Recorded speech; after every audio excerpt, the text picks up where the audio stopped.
What were the conversations with Nikki as far as, at some point you guys were talking about her helping you find an apartment. So what did you guys talk about as far as your future together? That didn't really happen until like I got back from the beach. So I told her like I lied to her like, hey, like I had talked to Shanann about getting a separation. And that talk hadn't happened yet. No, I mean it kind of like. She knew something was going on and things. I mean, we weren't sleeping in the same room, and then she even mentioned the fact like, hey, Colorado's a 50-50 state or something like that. And which I was like, okay, I guess she looked it up. But that actual talk hadn't like actually happened. I was just like, I thought it was going to happen. Yeah. And so in conversations with Nikki, I get it. I mean, you're telling her like the progress toward the divorce is a little bit more than it was. Mm-hmm. And then so what were you guys planning? So it was more of like she was going to help me find an apartment that was affordable. That's kind of just around like Brighton or maybe just close to work, like Fort Lupton or something around there. That's kind of like where my area was. Mm-hmm. Did you talk about moving in with her? She didn't want that. She didn't want that? Would you have done that if she would have been cool with that? I've been a little too soon, I would have thought. Because it was just, we'd only been really seeing each other like almost like a month or maybe just talking about 2 months. That would have been really. But she called her house, like her apartment, like her, I don't know, like her, kind of like a shield or kind of like her, she had another word for it, but. Like her safe place? Yeah, like a safe place or something like that. And she said like, people like to invade it, but that's why she always let me come over, because she said she felt like that was fine, like her dog liked me and everything. Like she would say, hey, you just ship people along here type thing. Like, oh, okay. So you and Shannon, did you talk about selling the house? At what point did you? There was some discussion there with Ann Meadows. Yeah, she had sent an email to Ann about like how we would go about like selling the house. Yeah. And I think Ann told her about Ann was always about getting pre-approved. Just like, like if you're going to sell your house, get pre-approved for like another house, so it's like, much faster. Yeah, so you can just quickly transition from one to the other. Okay. When did that happen? Remember? I think it was either right before we left. No, that had to have been like first week of August, somewhere around there. I think she might have contacted her. Okay. So the plan was maybe to buy a house. I think you told me in Brighton, you think about buying a house in Brighton. Yeah, just like, she liked that Adams 12 school system or something. Yeah. So. Okay. I think that's what Brighton is, Adams County. So. Yeah. What were you thinking about when you called the school that day, on Monday? I was freaking out. I didn't know, like I was thinking in my head, like what I just did, what I just done, and I didn't know, like it was stupid to do anything. To call the school, to call Ann, to call anybody. They were right to be, suspicious about anything. Because I knew I probably sounded eccentric on the phone and out of sorts, and just, I don't even know what they were thinking. They heard me. I think they thought I was weird, but I don't know how you would not sound weird, like you said, so. So are you 100% sure the girls were still around and alive when you drove out? Okay. So that's completely accurate. There's nothing else about that. They got in the truck. Okay. Where did the blanket go? It's probably in the trash can or something, I think. In the trash? It wasn't like, it was still in my truck. Okay. We thought we saw some GPS where you had stopped by near construction roll-off dumpster. Is that true, or? I think that's like, I dumped my clothes in there. So that would have been on the way back to the house? In my neighborhood.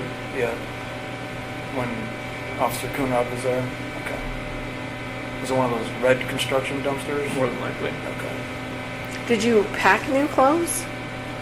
How did that work? I already have some in there because, like, in case we have like a spill or something. Oh. Yeah. If you ever get crude oil on you, you don't.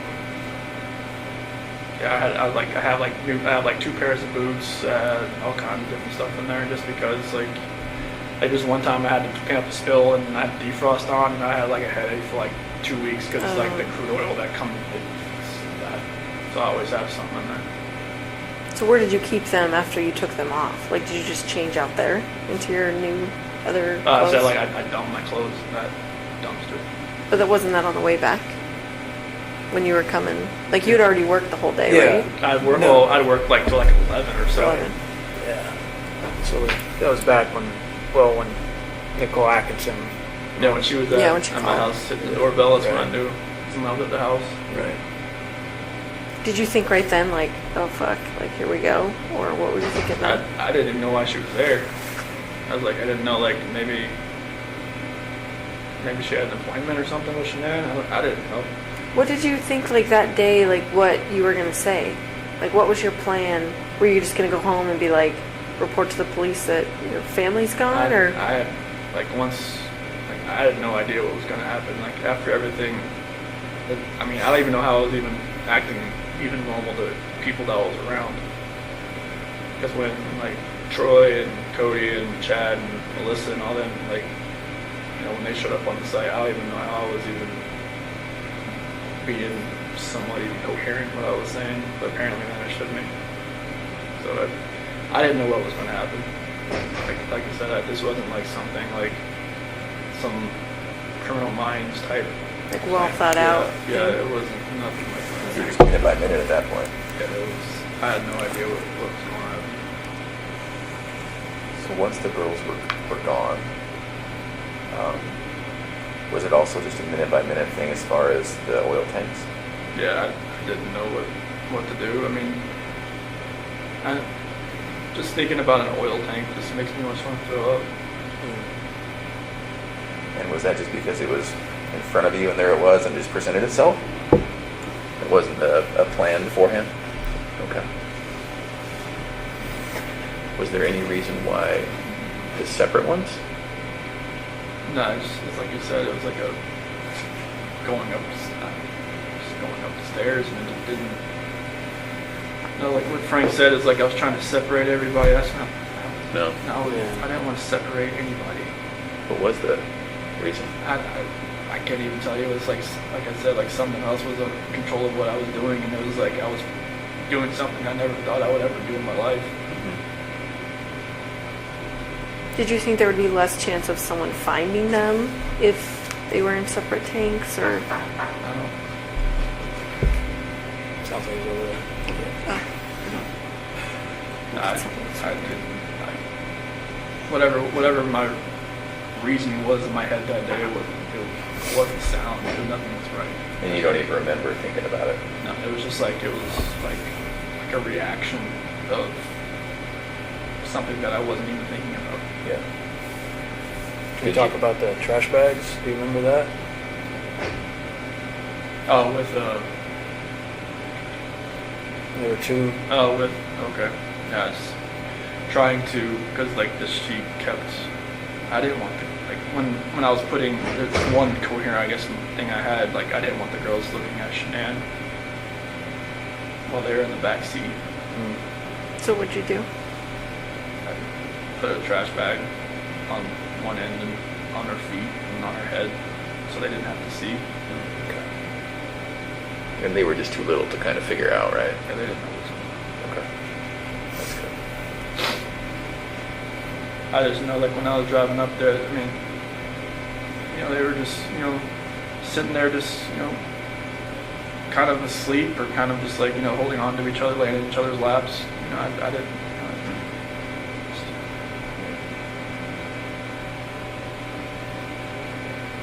Do you remember having any thoughts or thinking about why not just putting them all together with Shanann? honestly, it was just happening so fast. I had no time to really have a thought that was my own. Okay. But I wasn't, like, dutifully trying to separate anybody Yeah. passing away, trying to keep anybody separate after passing.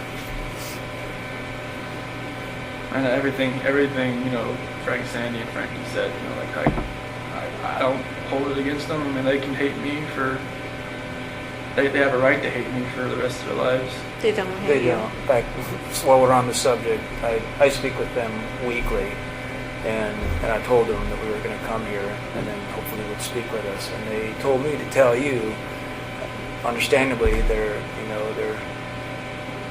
devastated. But they actually said that they love you. They still love you. And Sandy explained it. You know, he's our son-in-law for 8 years. I can't just turn that off. So they don't hate you. They don't.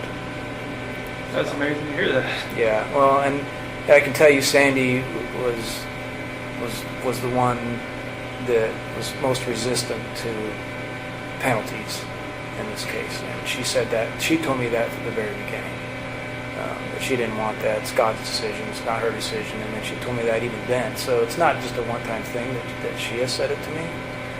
It's been over the whole course of the event. So that's probably one of the most honest things someone's ever told me. You know, so it's pretty amazing. You know, faith is. You know, she's obviously a believer. So am I. I get it. So I understand it. That's amazing to even hear that. Yeah. Good people. I would have figured they would have hated me for. They don't. I mean, yeah, anybody would think that. I certainly would have, but I have to admit I was surprised, really taken aback by that, but they certainly don't. What did they say when they knew you were coming out here? They said they want to know, you know, details because they need closure, and that's really all they want, and they want to keep it private. And I said, well, absolutely. That's, you know, we'll talk to them about what you told us, and just so they can put it past them, you know, because they're having a hard time dealing with it and trying to get past it all. And I think that may help, just to, you know, just to know. Closures, you know. I mean, my parents still think, you know, like I told them I pled guilty for a reason, Right. Right. and like I told it to them when they had that video phone thing in Colorado the day before. Like I pled guilty, like I plead guilty for a reason. Like I didn't just, you know, I knew other people were watching, so I didn't just go in and like just say anything. Mm-hmm. Like they seemed to take it. Like, okay. What And made you do that, Chris? What made you plead guilty? I didn't want anybody else to. I didn't want them to go through this for 2 or 4 years. I didn't want my attorneys to lie for me for 2 to 4 years. Like they would have done anything I told them to do. Sure. That's what they're. I don't see how they can do that. And like, you know, that's what attorneys do. You know, like they take their defendant and they say, hey, like, what happened? Okay, we'll go with that story. Like I told them everything I just told you guys, and it's just like they got together. Like, well, if you know, if they ever offered a plea deal, would you ever want to like just plead guilty to them? Like, yeah, I mean, if we can end this, end it. Like I was like in September, I told them that. Really? Yeah, they like, but you know, it was way too early, and prosecution was still doing their Yeah. investigating, still grabbing evidence and all kinds of stuff, and that wasn't even really on the table. So I think it was like around Halloween. I think that's when the prosecution went to Frank and Sandy and Frankie's house, and it's talking like, if we can end this, would you be open to that? And that's when, like, you know, like the whole death penalty and everything, all that Right. conversation happened. And I guess they were surprised that it would just be over. Yeah. And We were all in shock. I'm not gonna lie.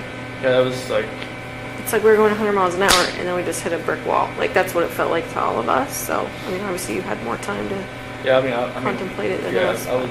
I told John and Kate and Sophia and everybody, Amy, hey, if we can just stop this, and like, I know it's, you know, everybody's telling me to fight this, you know, there's no like, there's like, everybody's saying there's like not enough evidence to such and this and that. And I'm just like, no, this needs to end. Like, I don't want people to have to, because for Frank and everybody to have to fly back to Colorado every single time and get reminded of this, like, I'm not sure, it's never going to go away, but to actually have to come and talk about it, have other people talk about it, have, you know, all three of you get on the witness stand and say, you know, what they saw, what they've seen, you know, what they heard on tapes and everything like that. It's just like, I don't want people to relive that over and over and over again for years. Like, if I could just end this for everybody, and then, like, if there's any closure at all, they could, you know, they could start then instead of like in 2022. Right. You know, like, you know, and everything just like, 'cause I know it'd only get worse for everybody. So did it have anything to do with you not having the death penalty? No, like, I mean, honestly, like, when I was sitting in that cell, I felt like I should have died. I mean, I was listening to everybody telling me, like, hey, if you do this and this, you can hang yourself in that cell. You could do this and that. They were like telling you stuff. Yeah, you could drown yourself in the toilet if you wanted to fill your toilet bowl up or something like that. It was, they've been there a bunch of times. And, like, you know, at one point I was listening to them. Mm-hmm. You know, I was just like, you know, I just felt like maybe there's a different purpose for me somewhere. You know, maybe it's here. I don't know. Like, I prayed to God every day that He would move me away from Colorado, like, and move me away from, like, the DOC there, because I just knew, like, 'cause they were saying there was a hit on me. They said if I was going to a DOC in Colorado, like, I'd last a week and I'd be dead. Because of, like, the gangs and all that kind of stuff. So, like, I just felt like God moved me here for a reason, and I'll, you know, hopefully I can help people that way. But, like, I didn't want my family, I didn't want Shanann's family, all of our friends, like, you know, having to go through that, because after a while I knew it was like, this stuff was everywhere. And I knew, like, all her Thrive friends, everybody, that was just like, it would just broke, just put that hole in their heart just a little bit bigger every time. I didn't want that. I knew it would have gotten worse. I didn't want it to get any worse than it already was. Did you ever think about, well, you know, it could be very believable, what I told him, it could be very believable that Shanann did, you know, end the girls. And so maybe if I tried to convince people that, maybe if I fought with my attorneys on that, maybe I could lessen it somehow. Did you ever think about that? Honestly, I never even thought about the story until you guys mentioned it. Yeah? No. Okay. I wondered. I never even thought about it until you guys mentioned it. And what did you think about it once it got mentioned? It's just like I just went with it. I didn't, like, you know, I knew my dad was out there. I knew it was like, you know, I knew they would probably believe it because, you know, my mom and my sister just never really liked Shanann. And I knew that, like, you know, I mean, through all this, like, I got letters from some of my friends that even said, you know, when we went over to your house, we could see, you know, Shanann was more of a dominant personality and more of like, you know, you're always helping with the kids and everything. And just, you know, you're a great dad and everything. We could see, you know, a couple things that I never saw or, you know, whatnot. And even my best friend Mark even said, you know, there was always, you know, something, you know, I didn't really get with Shanann. I was like, nobody ever told me any of this stuff, but okay. But yeah, it was, I never thought about that story. And, you know, that's what my attorneys were going with. And then, like, I think it was probably the second week I told them, like, what had really happened. What did they say after that? They were quiet. They were writing it down. They were, they said they wouldn't judge me, so I told them. I told them everything that happened. And they, you know, appreciated, like, I guess, you know, most of the time, you know, their defendant or their, you know, defense don't, like, tell them actually what happened. No. Yeah. They just, you know, tell them, all right, get me out of here. And this is what happened. But I told them what happened. I didn't want them going, if this was going to go, like, anywhere in the courts, I didn't want them to be under a false pretense and, like, get surprised. So I know, like, there was probably things that you guys probably knew that maybe if I lied to them and just tell them, no, this is what happened, that it would have, like, made them look, you know, foolish and stupid and just, like, you know, unprepared. And I'm just like, this is what happened. And they, you know, they appreciated me telling them that. So now they would be prepared, and that's when they were saying, like, you know, if it was ever, you know, if we ever went to them, the prosecution, and say, hey, if we could end this, would I be open to it? I'm like, if it could end it. I know there was like, wasn't her phone found on the couch or between the couch cushions? Like, did you plant all that I stuff? just threw it in there. You just threw it in Yeah, there? Why did you do that? I don't know what was going on that morning. Like, even like, you know, her watch, her phone, like, you know, if I was actually, like, if I'd planned this, I would probably just take it out to the field or something, you know? But, What you about know, her ring and stuff? What were you thinking about that? It's like, you know, maybe she actually really wanted a divorce. Maybe she didn't want to fix it. Just put it there on the counter. She took it off? Or did you take it off? I took it off. Okay. Oh, so that would look like she was saying, I want a divorce, I'm leaving it here when I'm taken off. I see. So the phone and her watch and the couch, was that morning before you left to go to service? Okay. That's, I think, Nicole's son found it or something. Yeah. What other things did you do that maybe we even missed? So the phone and the watch. You know, I think I threw the therapy book she wanted me to read in the trash. I don't know. That was that morning? I think so. Were you trying to make it look like she threw it in the trash? I don't know. I just like, Oh. I just didn't think nothing was ever going to work again. So I didn't know what was going on. Did you go down to the basement? I thought the basement door opened. Yeah, the door is open, but yeah. So there was a lot of movement, you know, I think it was around 4:26 or something. And the garage door opening, the basement door opening, and then of course the living room sensors and all. Do you remember what you were doing all during that time? Other than You had a going lot of in and out steps. the garage. I'll just say that. Okay. So like the basement, I'm not sure. I mean, the only thing I really have down there is my workout, the bench press and whatnot. Do you remember going down there for anything or opening that door for anything? Did you think about, well, maybe I'll take her out that way, or is it a walkout basement? No. I wasn't at your house. Okay. No, it's like a garden level basement. So Okay. But no, I don't remember really. I don't think I worked out that morning. Like, were you packing your lunch in the kitchen? Like, did you Oh, have to yeah. do all that normal Yeah. stuff? Yeah. Okay. Yeah, I definitely packed the lunch and everything. Did all that, but I don't remember about the basement. Unless I just worked out that morning, I just don't remember.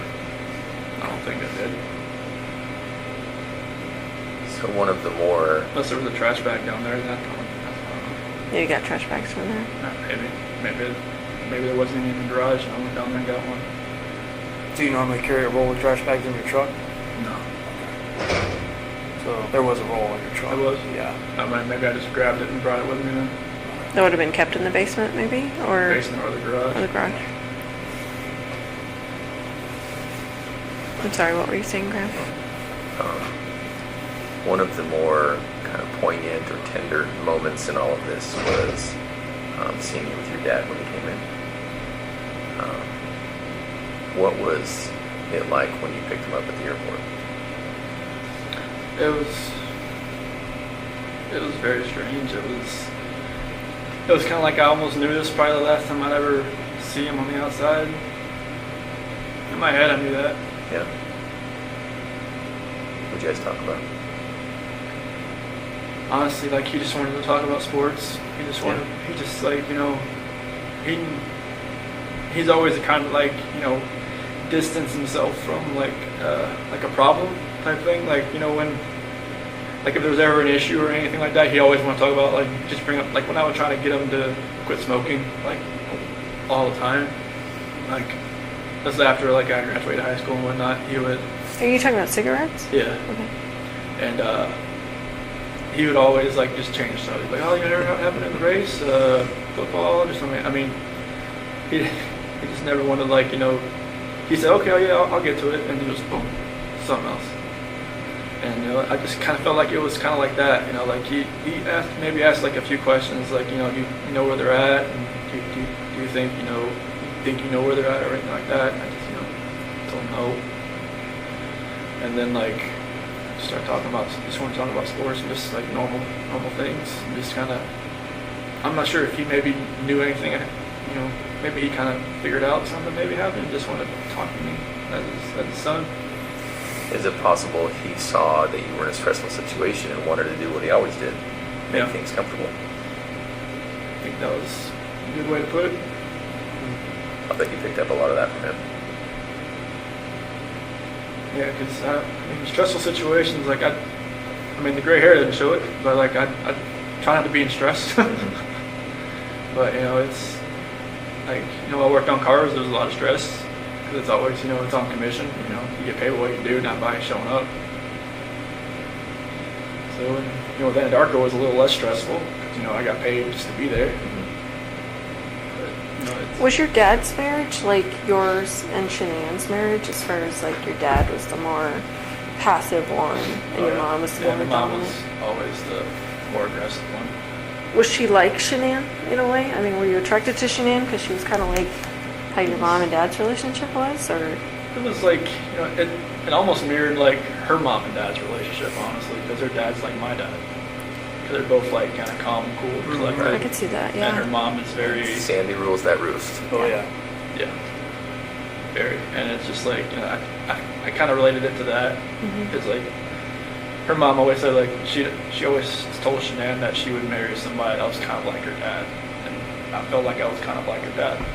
I mean, I wasn't like, you know, I couldn't build a lot of things he could, but, you know, our personalities were kind of like, you know, I was always, you know, I think he really liked me the first time he met me because, like, I was helping Shanann with this, she had got this car from the dealership that she worked at, and she was driving around and it felt like, you know, the wheel was about to fall off. And I pulled over where her dad was, and I got underneath it, jacked it up, and I was like, you know, trying to fix everything. He said, like, any other guy she'd ever dated would have just like stood by and watched me do it. And so I think that's when he really like kind of liked me. Took to you. It was just like I was always wanting to help people, not to hurt anybody.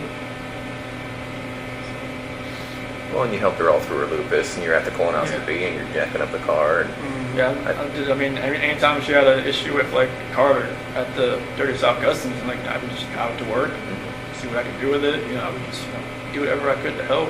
yeah. Well, and I think one of the reasons Frank and Sandy work so well is because Frank let Sandy be Sandy. Yeah. And they probably both saw in you that you let Shanann be Shanann. Yeah, I just like, you know, I didn't try to change her. Right. Like I just let her be, you know, who she is. Yeah.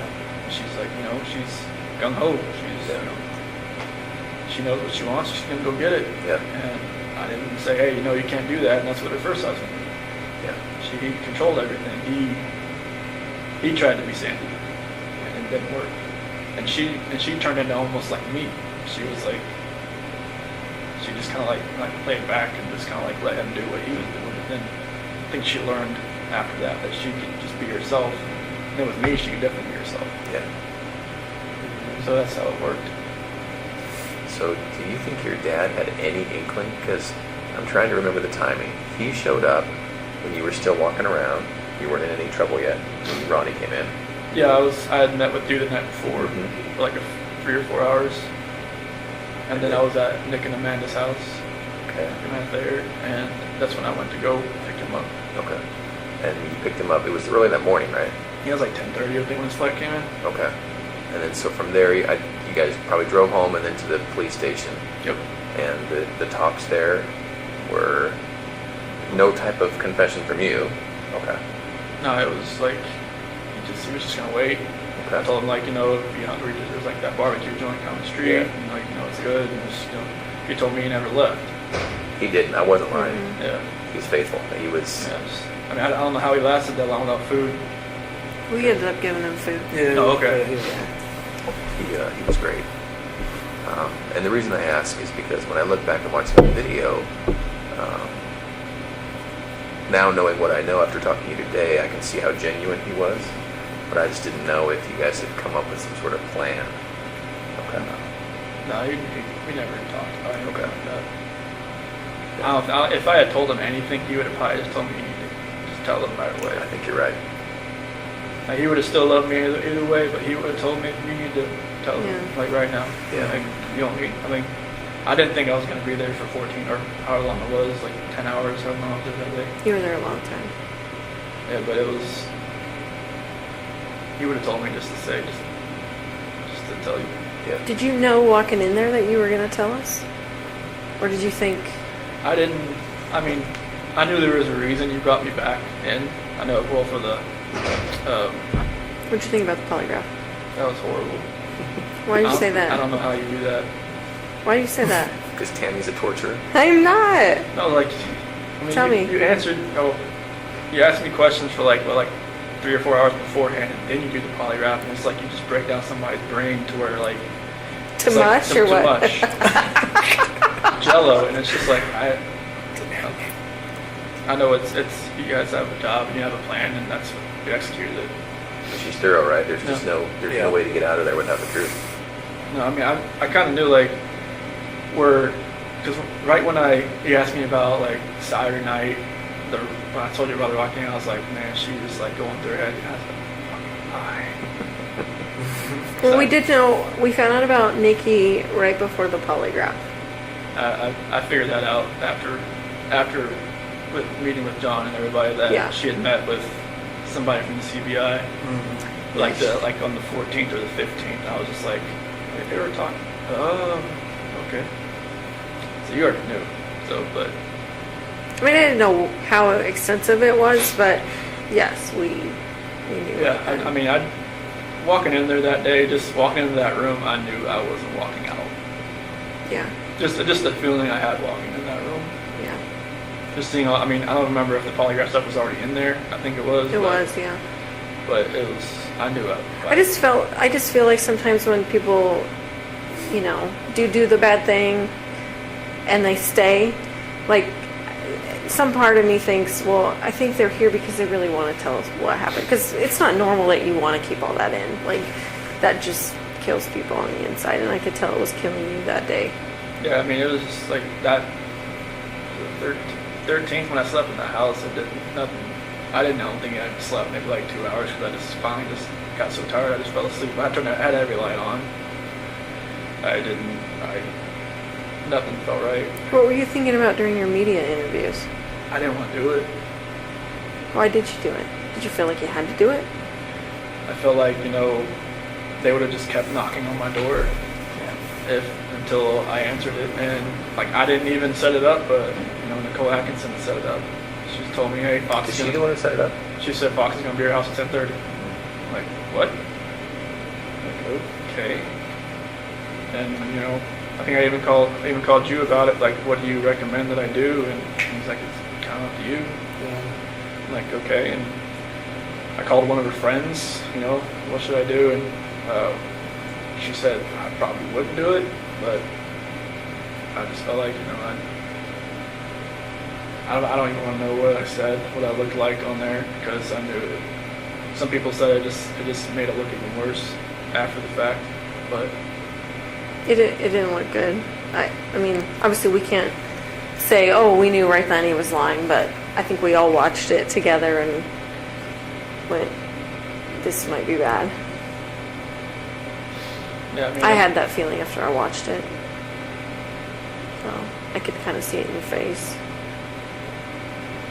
it's like I was just lying to more and more people, and it's just like Do you have internet access here? no. So you don't get into that trap of putting in watching What all trap? that. Oh.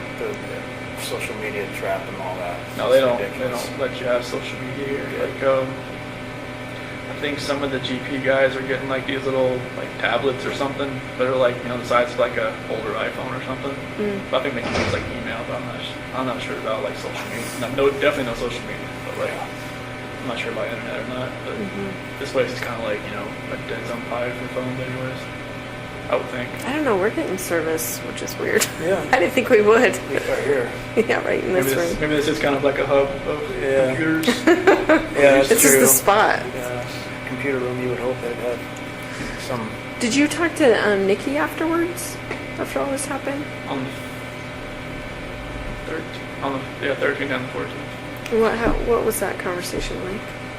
It was the 13th. It was kind of like, It was more text, and then maybe a phone call, like a phone call, and then she thought maybe Shanann like took off with the kids, like just because I was telling her I didn't know where they were and all that. And then the 14th, she kind of like, I think she kind of thought something may have happened because they hadn't come back. Why do you say that she might have thought that? Her, she kept asking me like some weird questions. Like she kept asking like questions that only I would know, but she was testing to see if like it was actually me on the phone. Like What do you mean? Like she would ask like, like what's my dog's name, or like what do I like, what yoga studio do I go to, or something like that. And just like I just answer her like and then like another thing like I'm not sure if this is you. And I'm just like okay. Is this through text or is this through calls? Text. Oh, okay. So she wasn't hearing your voice. Okay. Yeah. Is it possible she thought you'd been arrested and we were on the phone? One, either Shanann had my phone or somebody else had my Oh, phone, or alright. like maybe maybe she thought it was. Well, hopefully Shanann would know all the answers to those questions, right? No. This is Nikki asking me. Yeah, but Okay. if she's asking you your name of your dog and what yoga studio and Yeah. like wouldn't Well, Shanann know that? maybe she thought maybe I was with Shanann. That she was just trying to find out who she was. Mm. But yeah, like some of the conversation like on the 14th got a little weird. I think that's when she met with CBI or something, or FBI. I'm not sure who she met with first. So she talked to you after she met with? No. Oh, she That did. was like she had told me like, this is the last time you'll probably hear from me. I'm going to stay at my friend Jim's place while this is all going on. She said not to contact her until this is done. She told me to delete everything, and I didn't delete everything. I just okay. I'm not sure why I didn't delete everything, but probably helped you guys out a little bit. But She told you to delete everything? delete all conversations.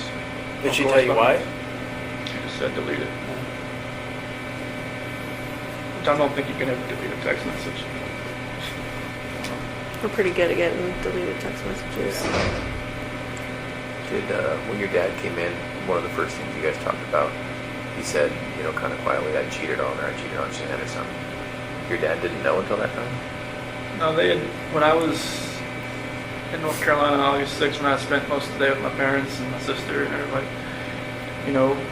they had, I had told them like something like, this, I don't think this is going to work, like, with what happened with the nuts and everything, and they're not being able to see the kids, they're like, this is the first time they had talked to me, and pretty much. Oh, because you went 3 weeks or something, right? Yeah, because Shanann told me to call him while I was at the beach just to smooth everything out, because she was like, all right, whatever's going on in your head, you need to fix this. But she didn't want she didn't want the kids to see him, she didn't want to see him. And then like when I did see him on August 6th, it was after I went and saw my grandmother. She's in a nursing home. And she still wouldn't go see my parents or anybody with the kids. So I just told her to leave me there, and my dad I come pick me up, and spent the whole day there. And I just they were they said they want to see the kids. They just don't know if they could ever just forgive Shanann for everything that happened that day. I guess I'm not sure like everything that was said that day when they had that argument, but apparently it was like a knockdown, drag out like bomb that went off in there. Pretty hurtful things. Yeah, I'm guessing so. And they just don't know like if they could ever forgive her or not. And I just like I never told them about like cheating on her. Like they even asked me, is there somebody else? Oh, did they really? Yeah. So they could kind of sense maybe something's going on? Yeah, because Nikki was texting me the entire time I was over there. Oh. So like, they could kind of see like I was texting somebody, but it was like maybe they kind of knew. Like even like when I was in San Diego talking to my friend Mark, I told him about Nikki, but I didn't tell him like I was gonna meet up with her. Okay. I told him that I was trying to like I should have just told him right then. Maybe that would have helped me. I know maybe he had an instance where there was some girl coming after him, and she was engaged, and he ended up getting with her, and then they were together, and then she cheated on him. Is this before he was married or during? It was after. Okay. But like he could have, helped me, but I just, I never told him the whole thing. That, it was a lot further along than I wanted it to be. That's interesting to think about, right? Because your dad could have given you some good advice. Yeah, everybody. Oh, this is my friend Mark. Oh, Not my I'm dad. sorry. Okay. Yeah. When I was in San Diego. Oh, I gotcha. So you think you told Mark about that, hoping that he maybe question you about it, or? Well, I was, because Mark, my best friend. I grew up with him since I was like 8, 9 years old. Yeah. So like, he had been married before, and it didn't work out. I guess they were stationed together or something, like over in Korea. And I should have just kind of just came out with like the whole story, like I just told him there was this girl at work that I've been talking to, but I'm just distancing myself from her. Yeah. But that wasn't the case. I was just letting it exponentially get worse. Right. And if I had told him like, hey, Yeah. he would have been like, whoa, man, like, all right, take a step back and look, Yeah. Right. and like don't like fall into that trap, being you're gonna be alone for 5 weeks. And there's times I wish, like maybe Shanann didn't have to go away for 5 weeks. Maybe we all just went for 1 week. Yeah. Nothing would have ever happened. It's only, 5 weeks alone, that's the only reason really that was almost even allowed to happen. There are quite a few people who would tell us, and who do tell us, you need to look into Nikki more, Nikki Kissinger. All the way from the extreme end of things being Nikki's the one who ordered the hit. She was there. I'm in the basement. She was there. Yeah. So the extreme is she's the one who told Chris to do it. She's the real problem. All the way, that's the extreme side, and then all the way to, well, there were these texts where she was infatuated, she was in love, she was saying how good Chris was in the sack, and maybe we should look at her more. What would you say to those people? Like, she had her moments where I had to talk her like off a ledge kind of deal. What does that mean? It's like, I guess after the fact, there was like videos of her that she was like recording herself because she was like bipolar or something. I never knew that. But it's like, and she would get worked up about nothing. She would just like, she came to my house once because I think it was like July 4th. I didn't have to work that day, so I didn't like get up at like 4 o'clock and go home. And Shanann had called me like 10 times in a row, and I didn't hear it because I was sleeping. And I was just like, and she was pissed. Shanann was pissed. And like I called her on outside, like, where are you at? Like, what? Like I was like, I didn't have to work today. It's like you called me at like 5:30. It's like, well, kids want to talk to you at 7:30. I'm like I was sleeping. She's like, she just like, screw you, like like I don't know where you're at. And I went back inside. Something like, I gotta go. And she was just like, okay, are you coming back? I'm like, probably not. So wait a minute, you kind of lost me there. Were you at Nikki's place Yeah. when Shanann called you? Yeah. Okay, and so you were sleeping in her bed. Yeah, because I wasn't going to work that day because I I gotcha. didn't have to that day. Okay. The first holiday I ever had off, and Shanann was pissed, and it kind of pissed Nikki off too that I left. But I think that's when I'd called Nikki later, and she was like, she kind of realized that she'd always be like the second.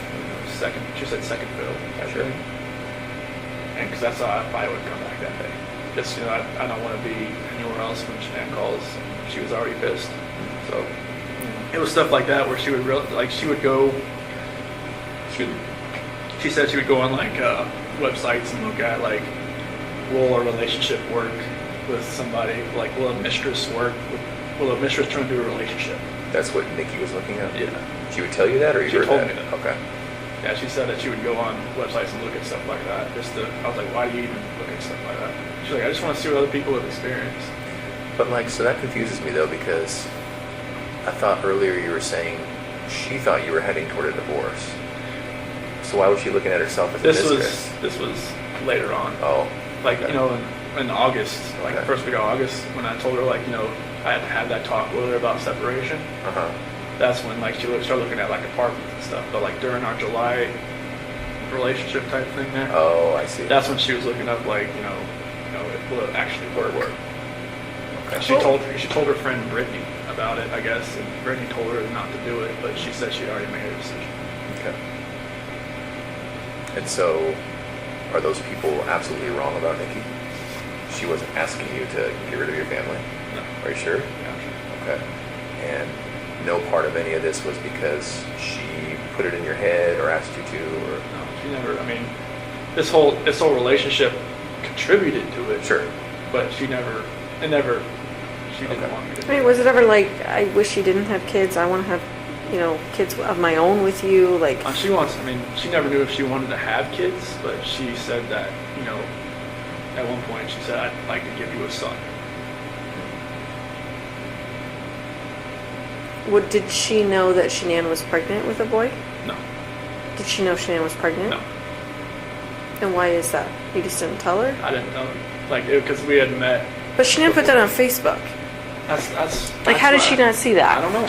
Maybe she did, and she just was waiting for me to tell her, or she put it out of her head.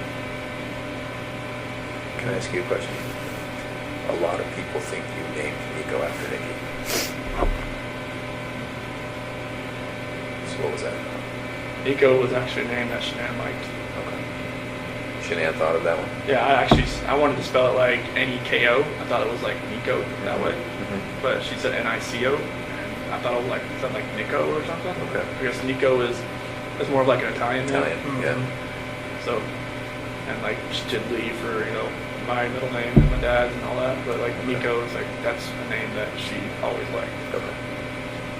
Did she name all the kids? Did she name Bella and Celeste? Yeah, Bella because Italian means beautiful. Marie, mom's middle name. Celeste is her grandmother's name. Catherine's Shannon's middle name. Did you have any input in their names? I liked them. I was like, if we had a third child, I was gonna, maybe we could have like Lee in the middle name, but I knew like the girls' names. It was, I love those names, so I was like, that's cool. Mm-hmm. Especially like with the, you have little nicknames for them, like Belle and Belladine and Cece, obviously. So it was good, but yeah, Nico was, it was. Okay. Can we go back to the house on the 13th? So, at one point, right when you got back there, Coonrod was there, Officer Coonrod, and Nicole was there. Mm-hmm. And then you went in the house in there for about a minute or so before you let everybody in. Remember what you were doing in there at that time? I went into the garage, Right. and then I ran around and I opened the front door. Yeah. Opened the front door did everybody come in through the garage or the front door? Everybody came through the front door. Yeah, so I came in, I went in through there, I came in and opened the front door, and I ran upstairs. And I just was like I was looking around. Okay. That's after everybody? Did you go around the house at all before you opened the front door? No. I didn't run around the house. I stayed down on the bottom, on the Okay. bottom floor, and then Yeah. went and opened the door. Yeah. Okay. Just curious. And I ran upstairs and everybody else, and that's when Nicole's son was on the phone, and I was acting like I was walking through the house. Yeah. Shanann had her bra on. Was that normal that she would sleep in her bra? Every once in a while. I mean, she just got home from the plane, so she didn't even take off her makeup or anything. Maybe she was just that tired. But normally, I don't know. Did it not come off when you guys had sex? I don't think so. Sometimes she just, she keeps her shirt on and she doesn't want me to do anything. Just like, she wants what she wants. She knew what she wanted. That's what she wanted. Was it just missionary sex? Yep. And when her final resting place, was that just naturally what she was wearing? You didn't change her or anything like that? Okay.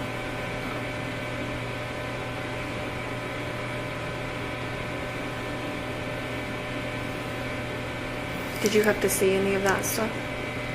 Pictures or anything? No. I asked not to. Okay. They said I could. I was like, no, I don't want. I've prayed for those hazmat workers. That I'm sure it was hazmat, right? I had the You were part of it. yeah, and like We were all there. We were all there. I'm sorry. Yeah, I never wanted to see it. I just prayed for that. I'd rather have to be there. I never wanted to know what the aftermath was. And they said like if this ever got like a preliminary hearing that I would have to see them just to be prepared. and not have a reaction, an initial reaction. But I was like, I don't want to see him.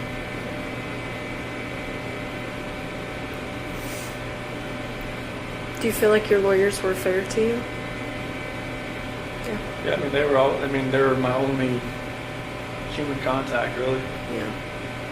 So they're kind of like, almost like a guidance counselor almost. Yeah. Did you feel like you were driving the bus though, with your decisions you made? Yeah, I or mean, no? I was like, there was a lot of things I didn't really know what was going on behind the scenes. Like, Sure. maybe there was a lot of things they never told me. Like, like stuff that came out like afterwards, like the whole Nikki Kessinger article in the Denver Post and all that kind of stuff. They told me like afterwards and everything, but I always felt like anything I was telling them, they were gonna do. Like the whole taking the plea deal and everything, I told them that's what I wanted to do, and they asked me like, seems like 100 times, are you sure you want to do this? Are you sure? Like, once you sign this, like, I guess up until sentencing, I had the time to back out, but like they always, even before we walked in the courtroom, they're like, are you sure? I was like, yeah, this is it. Like, okay. They never told me this is what you have to do. Mhm. They always just said, this is your decision, like, if you want to take this farther, and John said he was right, he had all kinds of motions written, all kinds of stuff that were like really creative, and because he'd never been in something like this before, and he was ready to fight, and I was just like, I didn't want you to have to do that. Not for me, not for something that the story isn't true. Because it would just only gotten worse. Right. For everybody. For all three of you, for everybody that was involved in it. Are you still glad you did? Yeah, I mean, I never thought I'd be in prison the rest of my life, but like I don't want people to have to keep going through this every day of their lives, knowing that there's a trial hanging over their head, or I mean, if it ever got that far, I don't know. Yeah.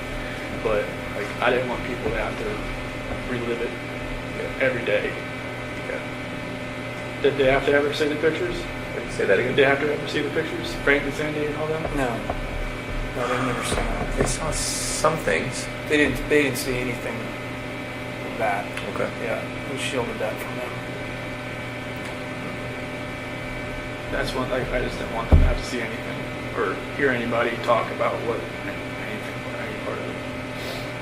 Or like, anybody bash their daughter, like anybody to ruin, like, to hear what, some of my friends had a negative, impact on her, from her, or like had a description of her that didn't match, something like that. I didn't want them to hear that either. Like, I didn't want them, like, anybody have to trash her memory.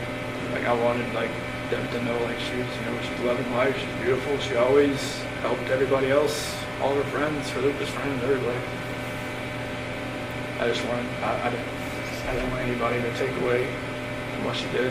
We tried to get you to say that night. I know. But do you remember that? I remember. I was just like, I know you obviously weren't ready to say that then. I know. It's like, like after my dad left, we both came in like, all right, we got most of the story. Let's get to the true story. I'm just like, I just wanted to bang my head against the table. But in the end, I think you did the right thing. And even though it's hard to hear, there's a lot of people who thank you for what you did. I think your whole life has been thinking of others, except for one brief moment. I think you really did think of others when you made that choice. So I personally thank you, right? Because it would have been hard for the three of us to go through about this hard, and for everyone else about that hard, right? Yeah, it was anybody that was family or friends. It Right. would have been, just exponentially harder for everybody. Yeah. I think you did the right thing. So you haven't told your parents what happened, you just told them I'm pleading guilty for a reason. Yeah, I've told them, like, on the phone, even, because they're still, I don't know, You should fight it, you should get... they've got letters from, like, Australia, from England, I mean, of, like, the 35C in Colorado and stuff, like, improper counsel or something like that. Ineffective counsel. Ineffective counsel, and, I mean, some of the stuff they've said about, the dry patch, how it's not, like, FDA approved, how it can alter somebody's mind, like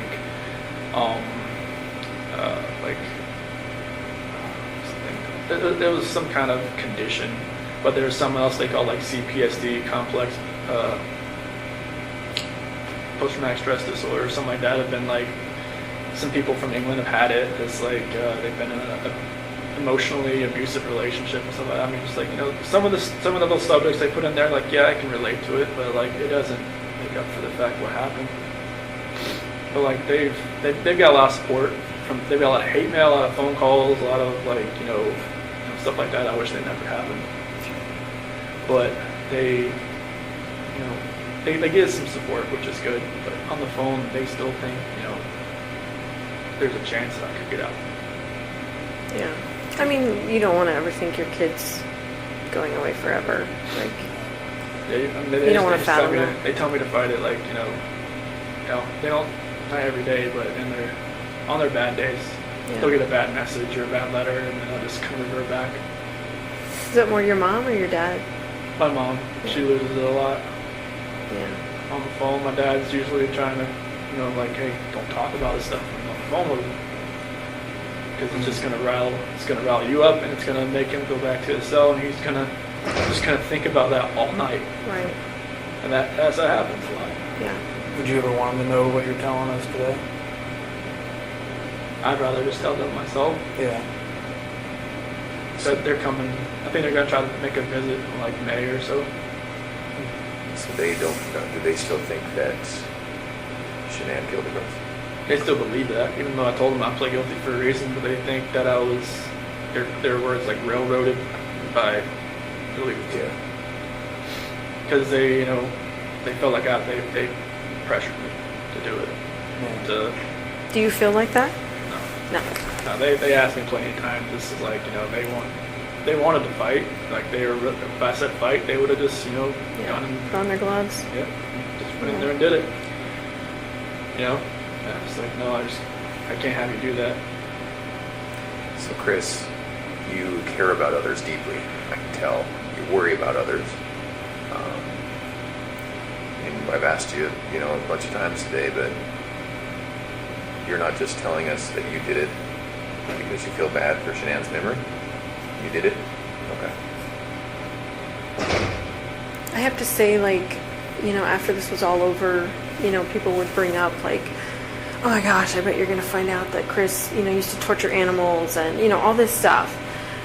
You can imagine, like, you know, hearing that someone's capable of that, what have they done in their past, those kinds of things. Can you think back to your past at all, like your childhood, and think about any other moments that maybe you felt this same rage? I mean, obviously you didn't do anything like that, but maybe felt that rage, and like what would have triggered that, or anything like that? Not really. I mean, I was always like somebody that tried to coax people down, not to, like, if somebody wanted to fight somebody else. I think I got in a fight like when I was in 3rd grade, but it was like, you know, we ripped each other's shirt, went away crying. You know, it was like stupid. I was like, why did I do that? And like, maybe that was like my only like bad thing I did in school. So I can't think of Did you anything. feel it on the inside, whether you didn't act it out? Like, did you feel like if someone bullied you at school, or if someone whatever, like, would it still be inside you? Like, did you feel like that even though you didn't actually act on it? I don't believe it's because I was always, you know, I never really talked to many people. So I mean, people knew who I was, but they didn't really, I mean, I never really spoke to many people. That's why I never really had a girlfriend in high school. I mean, I was always kind of like, just fly under the radar. Did you feel like you had low self-esteem? I won't say low self-esteem. It was just like, I didn't want to be part of like a group or a clique. I just, like, you know, I had a couple friends, and I sat at a lunch table with them, or sat out in, they call it like the fish pond area, and, you know, just chilled out there. And I didn't really want a whole lot of friends. Just kind of like, just close knit, and I just wasn't out there. I mean, like I said, people knew who I was, but it wasn't a matter of like I was popular or anything. Can you attribute that to anything in your childhood? Why you were like My that? sister was always the popular one. Uh-huh. She was more like my mom, like more like outgoing, and like me and my grandma would always sit outside in middle school waiting for her to come out and pick her up, and she'd always be the last one out because she'd talk to everybody, you know. And my grandma would always like, where is she at? Does she know we're waiting? But, you know, I was just the opposite of her. And I was like, sometimes you have kids that are like the same, and some of you have opposite. Me and my sister are completely opposite. Maybe I just drew on that I didn't want to be the popular one. I wanted to be just just a regular guy. So there was not really like bullying or not like I remember. Nobody ever really came up to me or wanted to fight me or. Never got made fun of, never. No, I mean, I had braces and I had like a bowl cut for a while. I guess could have made fun. I think most kids did. 80s and 90s were cruel. Yeah, it's like the Jim Carrey cut with the bowl on your head. Just take them around. But yeah, I don't think there was anything that would be pent up inside me From childhood. childhood. I know you talked about your dad having an addiction when I was talking to you. That was after I left. I left home. Was it cocaine or something, or? It was some type of powder. I'm not sure if I guess Okay. it was cocaine. I guess How do you think that affected you? I don't think it affected me. Well, it did affect me, but it didn't like take like deep down. It didn't like really hurt as much as I thought it would. It was kind of weird because when I think of my mom or my sister told me, like when they had talked to him about it, it didn't seem to register. Like I said, like he would just change subject, and like when I talked about it, he immediately changed subject. I was like, because they found like cuts on his like CDs and stuff where he would like Oh. separate it and stuff like that. Yeah. Because car dealership, I mean, you find guys that do that kind of stuff all the time, I guess. But he was just coping with like I never came back home, and because before I met Shanann, and it was just. Did you feel guilty that he's now using drugs because he never came back home, like he lost his kid? No, I never really knew why he was doing it. After the fact, I knew it was because he was coping with that, but I never knew why he really actually turned to drugs. My mom thought he was having an affair because like, all this money was going somewhere else just for the drugs, but like I'm not myself, I never used drugs, so I always try to tell him like, hey, like what's going on, like why do you need to use this, and just like you could be using this for a whole lot better things, just don't throw your life away. I mean, like, because you could see in his face, like, it's like eyes, or like everything was getting like, like the drugs through your face, and like your skin was getting all loose, and like he was losing a lot of weight. His nose was bleeding all the time, and all kinds of stuff like that. And I was just telling him like, hey, you smoked like every day of your life since you were like 15 or 16. You're like, I can't get you to stop that, but I get you to stop this. Right. And he put it away, I guess, pretty quick after I talked to him about it.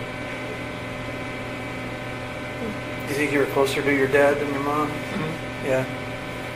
Yeah, we always went to races together, and Yeah. just, he always carried my sports, played for a couple school sports, right ball, all that kind of stuff, Yeah.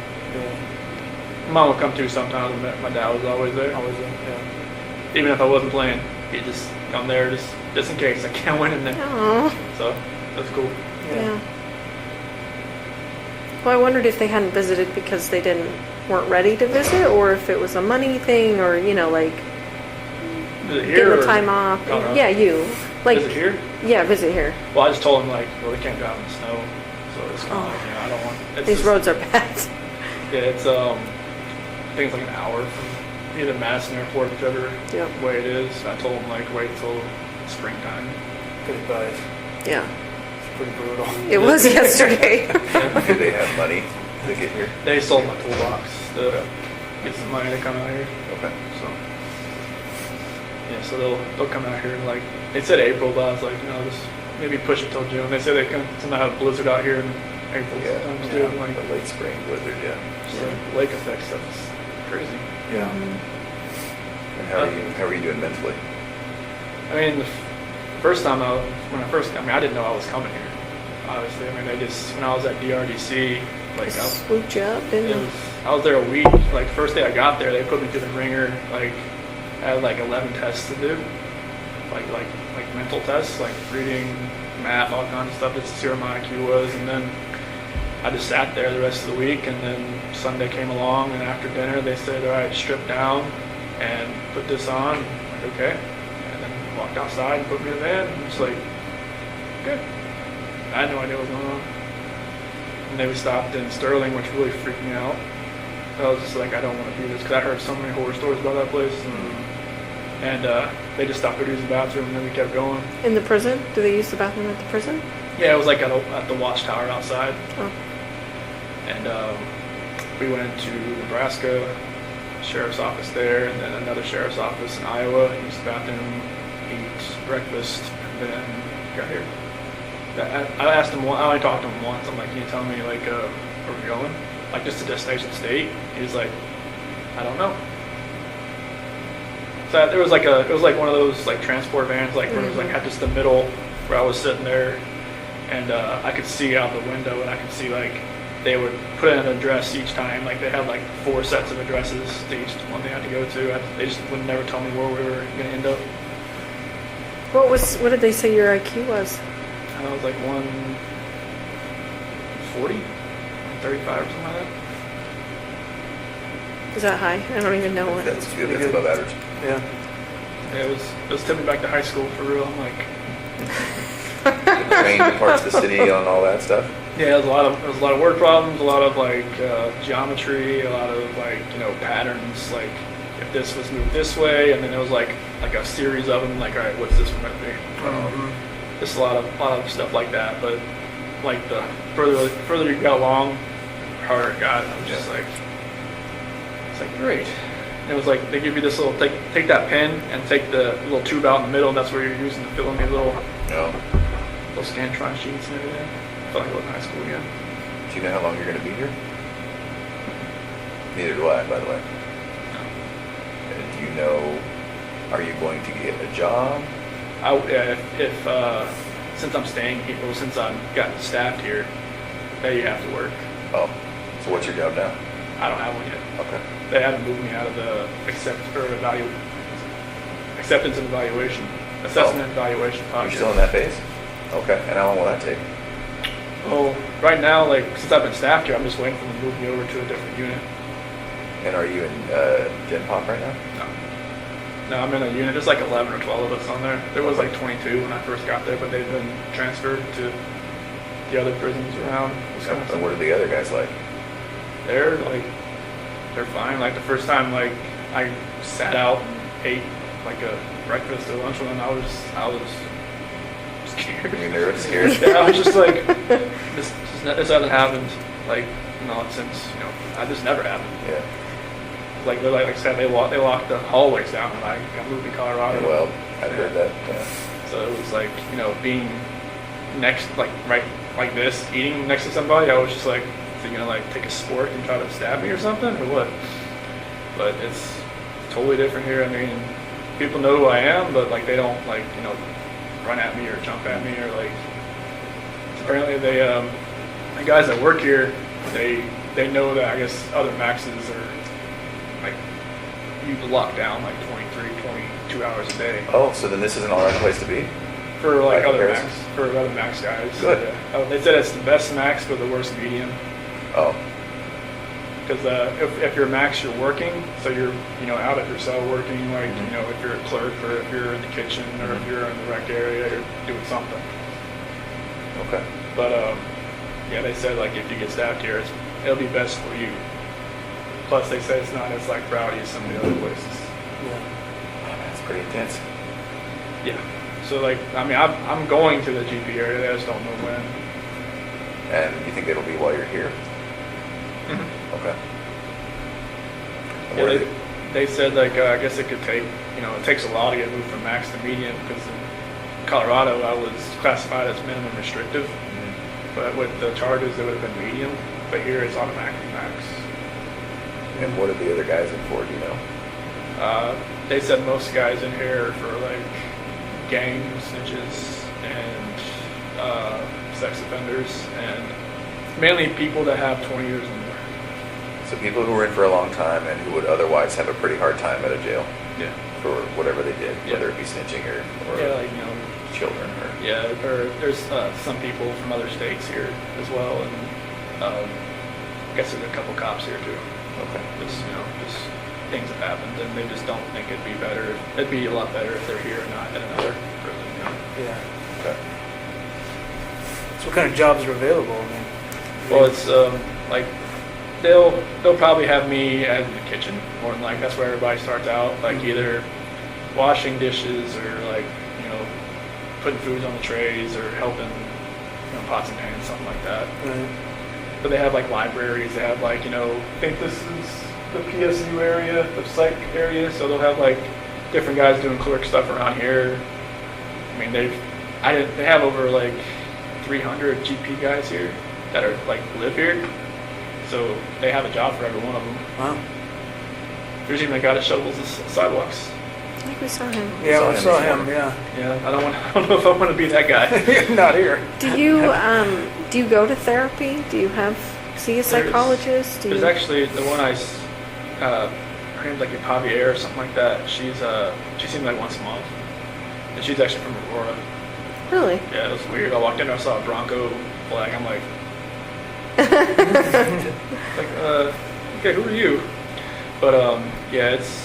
So does she give you therapy or? No, she just like talks to me just to see if I need anything or if like if I need psych meds or if I need anything like that, which I've declined all that stuff. But most people in my unit have meds. That's just what- to have them, or do you think they need them? Well, it's like a special management unit. Like they just put me on there to keep me away from GP. And like most people either like just have like some type of medication they're on. But you don't take anything. No, they just keep me on there until the security advisor says, you know, he can get moved to GP down the hall. What kind of stuff like food and stuff do you miss the most from the outside? Food. Yeah. Well, I know from, you know, my last time in North Carolina, Bojangles, that was really good. I don't know if you guys ever go to North Carolina or no? Is that barbecue? It's chicken and biscuits. Mm. And that barbecue place down the street from PD. Mhm. Forget what. Smokehouse. Yeah. Georgia Boys. Yeah, that Yeah. one. Yeah, the burn ends. I miss that. And just you know, I miss Shanann's cooking. That's for sure. Like her spaghetti sauce and her fried pizza. Yeah.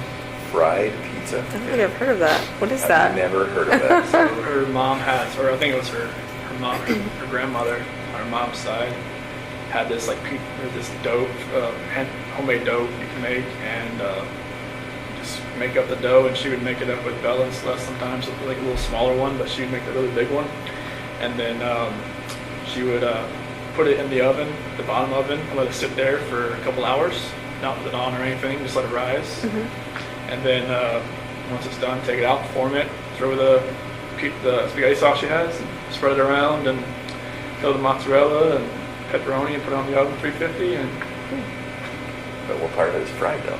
well, they have some parts that you put on the grill, you can put Oh. on the Okay. stove too. Okay. It's really good. I mean, it's really thick, Yeah. so you got Apparently we need this from Yeah.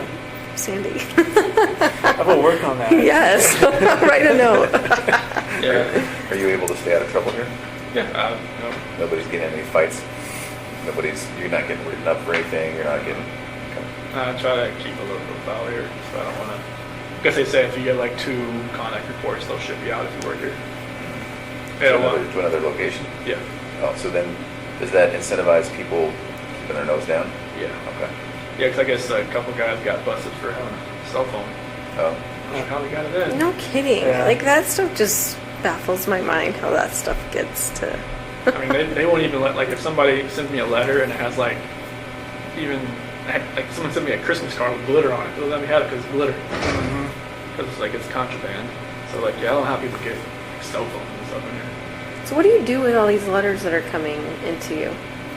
Most of them, like, I just have, like, this...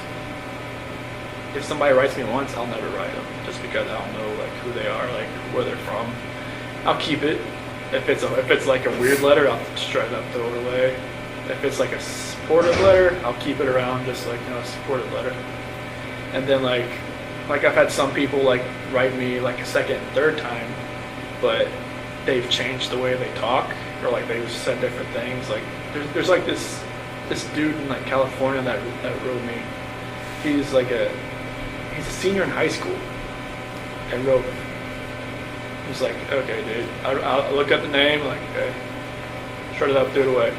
He wrote me again, like 2 weeks ago. Totally different. Like, never mentioned like his age, never mentioned his setting. Like, hey, like I support you. I'm like all this, like that. Like, if I didn't recognize his name, I would have known like he was just an 18-year-old kid, senior, trying to just like probably just get information, trying to, because there's been like journalists and like other people like you can kind of tell like they ask a lot of questions. But I try to like take into effect who's writing me and like just not to respond. Like I've responded to a few people just because like either my parents have talked to them on the outside and then I kind of know, okay, it's a real person. Oh, But like there's some people that like it seems like they're just trying like to get help for themselves too. Like some people ask like like just for spiritual advice. they're asking for spiritual advice from you. Yeah, like if they're not asking about the case, I'll write them back. If they ask about the case, I don't write them back. You think you'll be in love again? There's a lot of women out there that are in love with you. No. I don't think that's gonna happen. I'm not the guy that's down the street or whatever it is. I've heard enough about that guy since I've been here. What have you heard about him? He got engaged over a letter.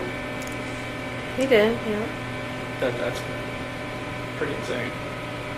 But yeah, I don't see myself being in love ever again. Do you have some ladies that are giving you a lot of, like, just telling you that they're in love with you and that kind of stuff? Well, I've had a couple letters that have been like, I hear you get a lot of letters from lady friends that tell you all you need to know. And I'm like, I don't get those letters.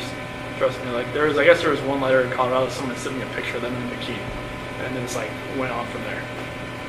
That was like the only letter I ever got. That was like that, but the press took it and just went with it. Yeah. Do you ever get requests from the press? Mm-hmm. And how does that work? Just tear it up. Throw it away. So are you personally are declining? Well, I don't like write it back. Would they allow you to talk with them? Would they allow men here to talk with you? I don't know. I guess some stations have asked to come in here and talk to me, but they have told them no. Oh. But I've gotten letters from like, Denver stations and whatnot wanting to talk to me. And then quotation marks off the record. I'm like, yeah, right. Okay. Anything I write. Yeah, you're right. Yep. So yeah, I just tear it up, throw it away. Have you thought about, like, writing a book or anything like that? No, that's nothing like that. What do My mom and dad have been sorry. What was it? No, go ahead. My mom and dad are saying maybe you should like write down like how you feel or like how you've been dealing with this type thing. Just write it down and that would be my story. But I'm just like I'm not writing a book. That's not me. I mean, I've always had a really crazy imagination as well. Like when I was a kid, like I even convinced my teacher I went to Japan over the summer or to China or something. But she said, you should just write down like your story, like how you cope with this. Why did you convince your teacher you had gone to another country? It was just like what you did over the summer, and I was like, oh, it's China. I just started writing. And she actually believed it. I was really convincing.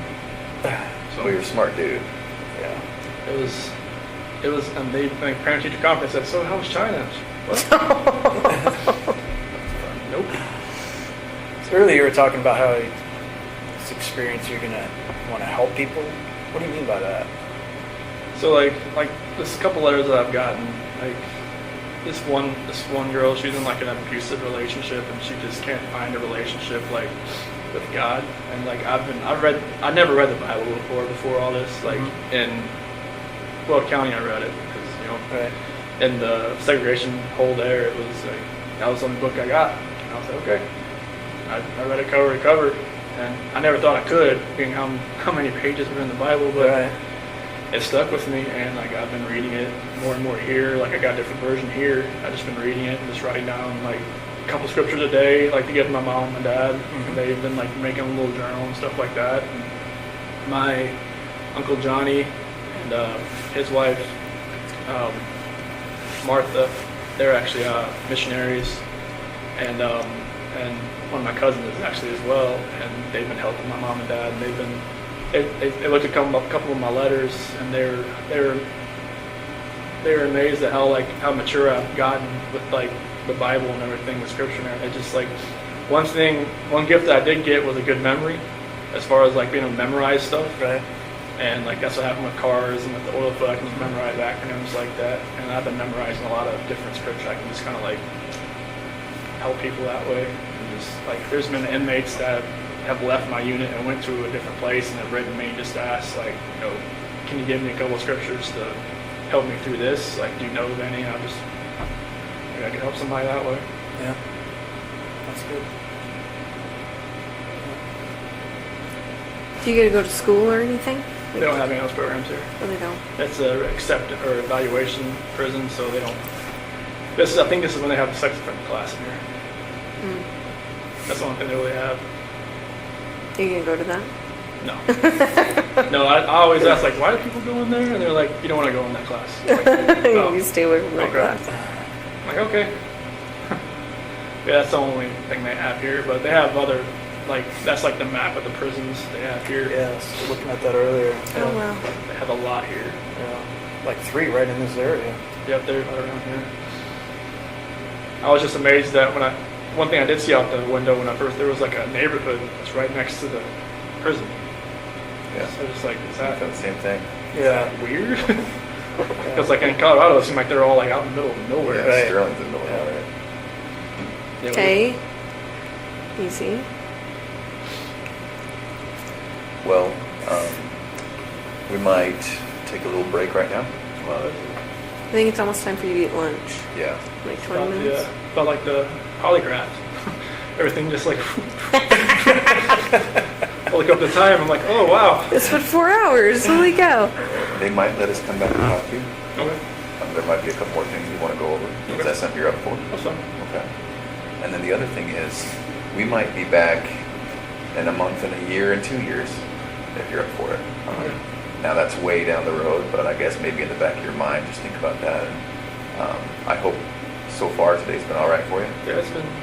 Honestly, when I walked in, I was just like, wait, I know these Where do I people. know these guys? I looked at you. I'm like that's not the psych counselor. That's oh my gosh. Okay. Yeah. They're Colorado people. Then let's pass that A&E sergeant. I was like, all right, who am I meeting? I go. It's not the A&E sergeant. Yeah. So there's a possibility we might not make it back today. I just want to let you know, but Okay. we might. So we really appreciate you talking to us. Thanks Yeah. for coming. Yeah. Total took me off guard. I had no idea this was Yeah. happening. Yeah. And again, this isn't it. Your case is over. It's closed. So that's not what today's about. So, okay. We really appreciate it. You did a lot of things really well, really good. You made a lot of good decisions. And obviously we're here because of just one bad decision, but I think that you've taken steps to get past that. So yeah, we might come back after lunch if that's all right. That's fine. Okay. Cool. I'm gonna go see if I can grab somebody.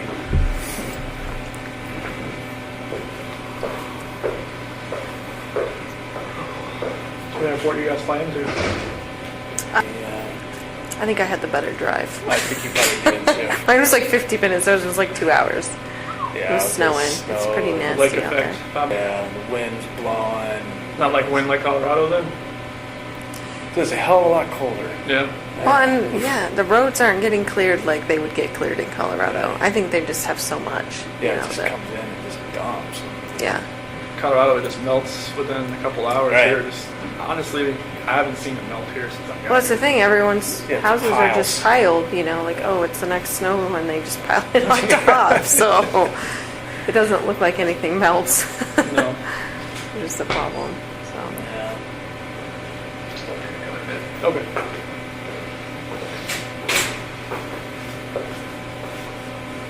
do you guys go outside for rec or anything, or? No, not when has to be over 50 degrees. Oh, so you won't be out for a while. No, they have like a rec, like a little basketball court down the hall from where my unit is. So we get there about 5 days a week for like 40 minutes. Nice. So it's a good chance to just get out and just run around a little bit, just stretch your legs a little bit. Yeah. Any weights or anything you can use? Yeah, there's some weights in there. We go with another unit, and they're it's the infirmary unit that goes with us, and most of them are like in wheelchairs and whatnot. Mhm. So we kind of like I just let them do. I don't want to get in the way. Just like let them like they have like the pull downs and the Right. lats and all that kind of road machine and stuff like that. So it's pretty cool. Yeah, but I think they have like a track or something like that you can run around once we can go outside. Mm-hmm. Colorado, they let you go outside. Like, I never went outside, but like at the DRDC, they just said, "Do you want to go outside? Let you go outside. But it's cold." Thanks. Buyer beware. Like, hey, should I go eat more wreck today? You're like, no. Like, no, it's like 30 degrees outside. You can go outside if you want. It's like, okay. But their version of wreck was like they put you out in a little cage and let you like kind of walk around for a little bit Yeah. at DRDC. It was a little different there. Hey, if we don't want to come back, I just want to let you know, I talked to your dad the other day. Okay. And just to get your property released to him. Oh, that phone and stuff? Yeah, your Okay. phone and what else? did you Wallet. get? Your wallet. Okay. Yeah, and we have some other things too, so. But I have to wait for the DA to release all that stuff and then Okay. red tape crap. So. Gotcha. But then we'll send it off to him. Okay, awesome. Thank you. Yeah. Yeah, I know he wanted my phone, just that there was Yeah. on pictures on there. That's what he said, I think I had that phone since like 2016, so there's a good amount on there. yeah. And if we don't make it back today, it's going to be because of some of their scheduling. It's not that we don't want to talk to you some more. Well, this is fine. There's more things we can talk about. Okay. But if we don't make it back, that's why. Okay. Yeah, it's a holiday, so I figured they'd be pretty much open. Yeah. Good. So I didn't see many people walking through the hallways when I came down here. Usually there's a ton. Of visitors or what? No, just a ton of people, just like workers walking up and down. Did seem I pretty see. sparse. Yeah, it did seem sparse, didn't it? That was one thing I was shocked about when I walked around here. I was always used to seeing everybody in handcuffs walking around the hallways. Mm. Here, walk up and down. That is interesting, right? I thought the same thing. I couldn't tell who was who. Yeah, it's like You can't necessarily you tell. you see the red tag, it's like an inmate, but it's somebody else, it's somebody who works here. Oh. Or like somebody that's like actual civilian that works here. So then you're not in shackles and handcuffs that often? I haven't been since I got here. You're kidding. Huh. That's why I was amazed. I was like, when the guy took me in the hallway, I was like, anything? No, just keep walking. Yeah. That's my psych conscious was saying. This isn't max when she first got here. It's like no, it's just like max or something. They just like if you want to act up, they'll You put want you to in. abuse it, you'll earn those shackles back. Oh yeah, they'll put you in handcuffs, take you to the hole, Yeah. Yeah. and then they'll ship you out of here. They have a solitary here? Oh yeah, they'll strap you out to the bed. Oh, yeah? Yeah. Jeez. You can't move. Yeah. A reminder of, yeah, behave, right? Yeah, it's like don't Not that you need it, don't but- pass food, don't pass anything that's not yours. Otherwise, you're gonna. Do you get to buy like commissary and stuff? It's different here. It's like a bubble sheet instead of like Colorado is like a little touch screen you can do. Uh-huh. But here it's like a little Scantron. You send it off to like Missouri. I mean, it's the same company, but it just takes longer to get here. Mm. Yeah, it's Like what kind of stuff can you buy? like ramen soup and peanut butter and oatmeal, like lemonade mix, stuff like that. I usually just get the oatmeal and the ramen soup. Do your parents put money on your books then? Yeah, I'm not sure how like that restitution stuff's gonna work. I'm sure like that'll like whoever sent me money on the canteen will probably like it'll take a little bit of it too. Oh, yeah. It's right here. Okay. Ready? Yeah. Alright. Thank you. Thank you, Chris. All right, thank you. All right.